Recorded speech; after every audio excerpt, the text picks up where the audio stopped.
course, we got Chase Gormley here back on the program. Got a big fight coming up March 31st in Illinois, Allstate Arena in Rosemont. Sergei Kharitonov, like that's a name I haven't heard in forever. I mean, that guy's been around since the early Pride days. Like, I think I fought in a card with him when I fought Fabiano Ihot, Pride 8. You know, we're going back that far. This guy was a killer. Of course, you've heard all the stories. You were, when you first started watching MMA, he was one of the guys that was out there.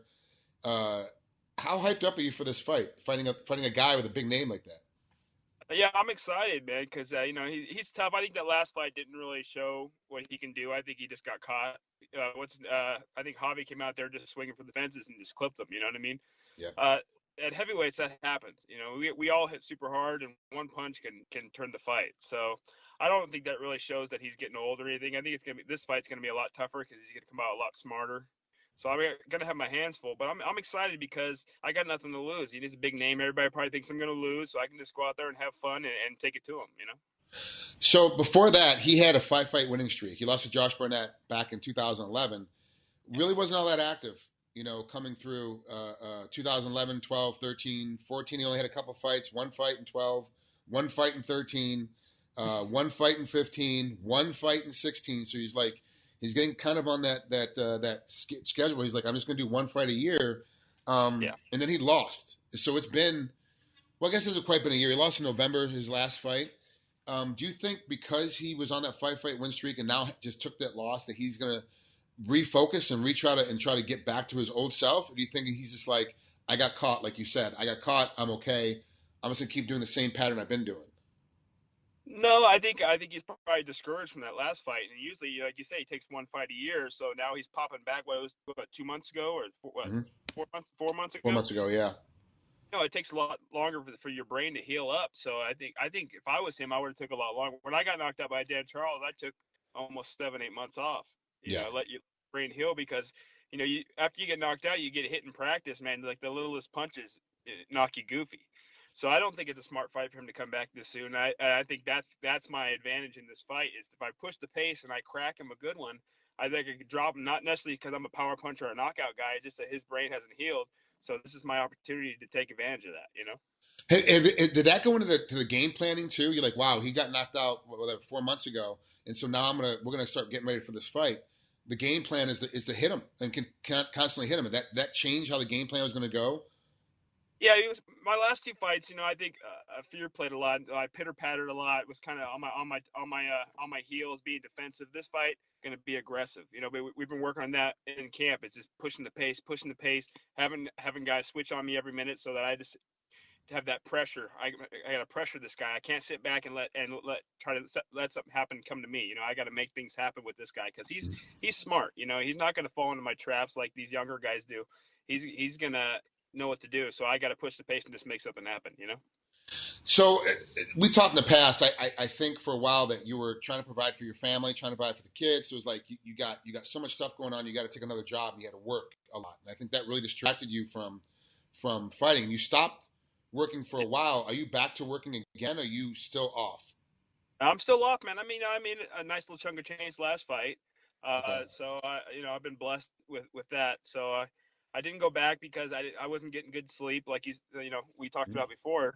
Yeah. And being around that nightlife and alcohol, this wasn't good. So I got away from all that, and I feel focused, man. I took after my last fight, I took 2 solid months off because my hand was broken in that last fight. I broke it 2 weeks before the fight. Yeah. And had to make it happen. You know what I mean? It's like I just wrapped it up real tight and hope for the best. But I like in that fight, I thought if I could have thrown that right hand, I think I could have finished that fight. But I just couldn't. I couldn't touch him with it because it hurt so bad. So I have my excuses and whatever. But this fight, I'm healthy, so good. I think that's gonna play a big role because I don't even know how I'll do it when I'm healthy. So I think if I go in there healthy, it's gonna be a totally different game.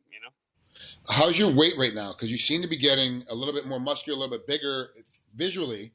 I'm not standing next to you when you're on the scale. So how's the weight?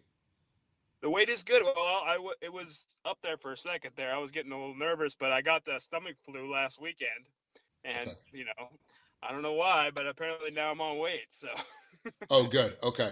Yeah, because I was 287, 289, fluctuating between that, and then I had the stomach flu. I got down to 269 in like a week. So, I don't know if that's the best way to do it, but it happened. So, Is Weight's not there really has there been any talk of you, because you are a big heavyweight, but you also seem to move better when you're walking around at 260, 255? Like, you seem to be better at that kind of size. Is that just because you were younger at the time and that's why you were better at that kind of size, or is it that you are a better athlete when you've lost a little bit more weight? Well, usually when I'm lighter, that means I put a lot more work into the camp too. So that it just shows with that, you know. Yeah. Usually if I'm heavier, I didn't really push it too hard. I think like with the last fight with Bobby Brantz, I just didn't take him seriously enough. I don't think I trained as hard as I should have. I think Right. I thought I was going to go out there and do a lot more than I did, and I kind of paid the price. He took me down right off the bat, and I got nervous, sat back on my heels the whole fight. Wasn't my proudest moment, but luckily I got the win, and this Yeah. time I got to go out there and show Bellator that they didn't waste their money on me. I got to go out there and put on a show no matter what happens, you know. So where are you training right now? Are you still where are you at? At the body shop with Body shop. Antonio. Yeah, and Okay. then I go over to Tracy Hess as a sub fighter too. I got a couple guys that come in there and work with me, so back and forth. You're getting enough. You get enough good, big, heavy, old school kickboxing looks, right? Because this guy, Sergei's going to come out there. He's got a great kickboxing background, and that's going to be his main kind of game. But then he's got a sambo background, so he's going to throw you on your head as much as he possibly can. So he's got that weird kind of leg locking, kind of weird trip game. Are you getting enough big guys that can come in and kind of mimic that style? Yeah, I've got some big guys. The bigger guys I have in there aren't really the best right now. Some of the other guys I usually work with are doing their own thing right now. So I had Emmanuel Newton in there, but he wasn't really a great look because he's got that funky style, you know. Yeah. But I just made the best with what I got. I was supposed to have Chet Congo come in, I think either next week, like the beginning of the week, he's supposed to come in. So I'll get a couple of days with him and then do my last, day of sparring. So everything feels good right now, man. I got Okay. no complaints. Training partners aren't the best, but I make do with what I got, you know. Right. All right, Chase. Thanks so much for coming on here, man. I appreciate it. Have a great rest of your training camp. Enjoy the fight, man. I can't wait to see this thing happen. I'll try my best. Go out there and knock them out for you, man. Thanks, brother. Talk to you. Got it, bud. Bye-bye.